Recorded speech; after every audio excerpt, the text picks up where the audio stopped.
మరొకసారి చంద్రబాబు నాయుడు దగ్గర మొదలుకుంటే ఈ ఊరు వరకు ఉండే తెలుగుదేశం పార్టీ, కడప జిల్లా వరకు ఉండే తెలుగుదేశం పార్టీ ప్రతి ఎమ్మెల్యేని అడుగుతా ఉన్నా నేను, ప్రజాపక్షాన మేము అడిగిన ఈ ప్రశ్నలకు సమాధానం చెప్పగలుగుతారా ఓ ఎమ్మెల్యేలారా, ఓ మంత్రులారా?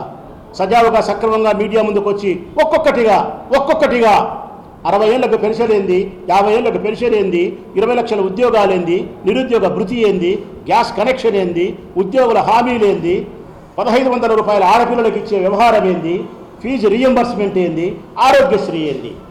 ఇవి కాకుండా ఇంకా నువ్వు చెప్పిన మాటలు మరికొన్ని చెప్పమంటావా బాబు?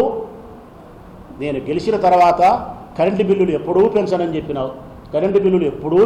చెప్పినావు, గెలిచిన 3 నెలల కాలమే 20,000 కోట్ల రూపాయల భారాన్ని ప్రతి కుటుంబం మీద వేసి ఈ ఎండల కాలంలో కరెంటు షాక్ కొట్టేంత బిల్లులు వచ్చినాయి. నిత్యావసర వస్తువుల ధరలు పెరగవని చెప్పినావు, నిత్యావసర వస్తువుల ధరలన్నీ ఆకాశాన్ని అంటుతున్నాయి.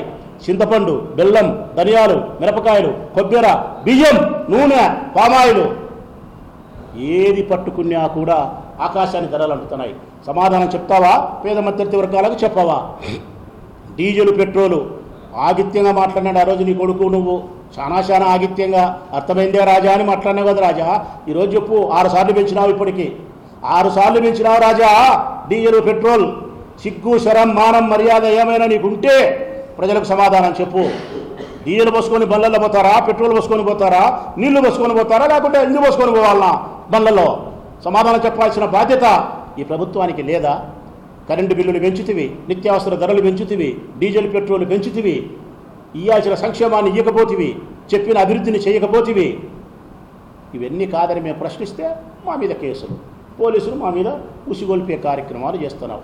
అందుకే నేను అడుగుతా ఉన్నా ఈ ప్రభుత్వాన్ని, ఎమ్మెల్యేలను, రేపొద్దున మీడియా ముందుకు వచ్చి 12వ తారీఖు మీరు ర్యాలీ చేస్తామంటున్నారు.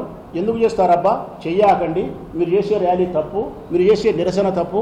ఇదిగో నేను 50 ఏళ్ళకి పెన్షన్ ఇచ్చినా, ఇదిగో 60 ఏళ్ళకి కొత్త పెన్షన్ ఇచ్చినా, ఇదిగో నేను దీపం ఇచ్చినా, ఇదిగో నేను ఆరోగ్యశ్రీ అమలు చేసిన, ఫీజు రిమర్స్ అమలు చేసిన, రాచమల్లి చెప్పినటువంటి అబద్ధాలు ప్రజలకు అన్నీ మేము చేసినామని చెప్పి మీడియా ముందుకొచ్చి ధైర్యంగా చెప్పగలిగిన ఎమ్మెల్యే ఎవరో ముందుకొచ్చి మేము అడిగిన ప్రశ్నలకు సమాధానం చెబితే సంతోషిస్తాం. చెప్పకపోతే మీది మేకపోతు గాంభీర్యమే, మీది శిలక పలుకులు మాట్లాడే శిలకలే, మీరు పులి వాతలు పెట్టుకొని చారలు పెట్టుకునే నక్కలే, తోడేళ్ల గుంపై జగన్మోహన్ రెడ్డి మీద విరుచుకుపడే దద్దమ్మలను మిమ్మల్ని భావించాల్సిందే తప్ప మరొకటి కాదు. మేమైతే మాత్రం ప్రజాక్షేత్రంలో ప్రజల పక్షాన వైఎస్ఆర్ కాంగ్రెస్ పార్టీ గట్టిగా పోరాటం చేస్తాం.